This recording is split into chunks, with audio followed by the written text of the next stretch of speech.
Let's turn now to a panel of guests that includes Chad Robichaux, retired Marine, Mark Geist, also retired Marine, and Scott Mann, former Lieutenant Colonel, Green Beret, Special Forces, Army. Gentlemen, honored to have you with us this morning. I think this story and the role that a new Trump administration could play, along with incoming DOD Secretary of Defense Pete Hegseth, tied together. Chad, I'd love to start with you.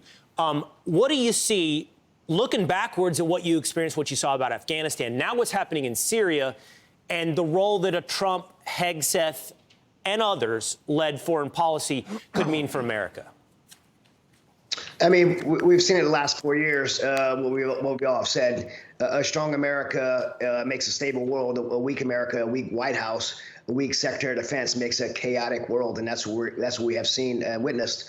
Secretary of Defense Pete Hegseth would be a phenomenal choice for several reasons. One is that he comes outside of the institution. Our most vulnerable part of American national security right now is not our military strategic capability. It's the fact that we have lowest morale, recruiting, and retention in 30 years. Those are three areas that I believe that need to be rectified. It has to come from someone outside the institution. Those are three areas that Pete Hegseth has addressed and has shown a passion in as a patriot, as a service member, and as someone who has a vision of leadership to lead our military direction. Well, let's stay on that for just a moment before we turn back to Syria. Mark, I'll go to you on this. There's a new article out. It includes men that were involved in the helping, as all three of you were at various levels and together, I think, as well in some situations. People out of Afghanistan, after Afghanistan. And dozens of men like yourself have now signed on to a letter. I believe it's published in the Washington Examiner that everybody wants to see, that says Pete Hegseth is right for DOD, Mark.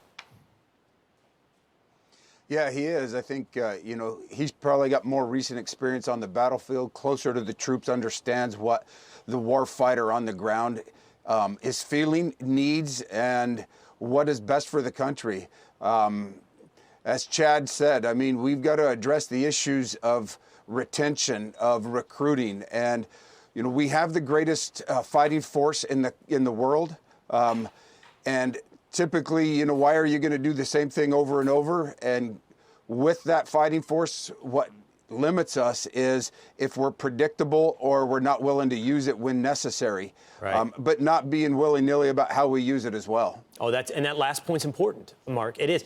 And by the way, Scott, before I turn to you, I would love to just do a quick panel poll question here, because for all the talk about controversy or scandal and all the focus on these things with Hegseth, what matters is, does he the man to do the job? And I would just be curious, because all three of you have been and are in touch with the warfighter on the ground, active and retired. So I'm just going to go quick.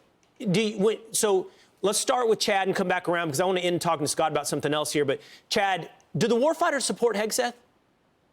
Absolutely. I've never seen a groundswell of support in my 30 years around the military like I'm seeing right now for Pete Hegseth as SecDef. And Mark, you as well, as you take your pulse of the guys you served with, does he have support among the rank and file? Yeah, he does. I think it's it's very broad in who supports him, and I think he's going to be a great leader. All right, Scott, let's go to the Special Forces community. Do they support Hegseth? Yeah, I've been reaching out to a lot of Green Berets, Will, and a ton of support from the Special Forces Green Beret community on Pete, absolutely. So let's pick that up now. Scott, you and I have had a lot of conversations, and I know this is something that's passionate to you, but where we focus our attentions. It's now, you have expressed to me, I think on and off air, your concerns about attentions focusing away from the type of war you three gentlemen fought in that region, and now we're seeing it metastasize in Syria. So when you see this, bring together for me this new leadership under Trump and Hegseth. Yeah, I mean, we may be done, and Chad and Mark said it brilliantly, we may be done with the war on terror, but it's not done with us. The enemy has a vote in how they operate and what they're doing in Syria. Look for expansion of ultimately of the al-Qaeda caliphate under these different surrogate groups. And Pete understands that. In fact, Will, this wasn't in the New York article, but, I was in Concerned Veterans for America, and I was brought in there as a speaker with a handful of leaders who are combat veterans to talk about the role American civilians need to play in supporting our military in the war. And they tried to muzzle us. They tried to get us to stop talking about that and talk about pulling back from these wars. And as a veteran, I wasn't good with that. And Pete said, you know what, keep going, man. Keep talking about this. And I did. He left shortly thereafter. And I was right out the door with him as a result of that. And that has not been talked about at all. This is a guy who has stood up for the warfighter through the Afghanistan abandonment. He was working the phones behind the scenes. He was helping his own interpreter get out, connecting.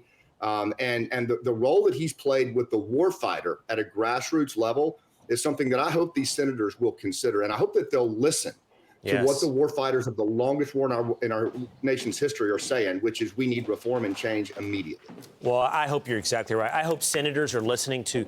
I've got 3 warfighters here, but I can tell you from my personal experience as well, these 3 men represent a whole huge, vast community of warfighters to support Hegseth. And I'm just going to button one thing you said, Scott. Isn't it fascinating that you worked at CVA, Concerned Veterans for America? They're talking about a scandal and never talked to you. They talk for Vets for Freedom, but they never turned to Medal of Honor winner David Bellavia, who hired Pete to come to that institution. They talk about anonymous sources about his drinking, but they don't call Rachel Campos Duffy or Will Kane, who sat next to him for 5 years. It is really fascinating. They don't go to direct sources who have something to say. They instead lean on anonymous sources. I think you can see the quality of reporting laid out for you right there. But most importantly is what you guys have told us about today, the opinion of the warfighters on what's needed at DOT. I really appreciate you guys, Chad, Mark, and Scott, for laying that out for us this morning. Thanks. Thank you. All right. Thank you very much.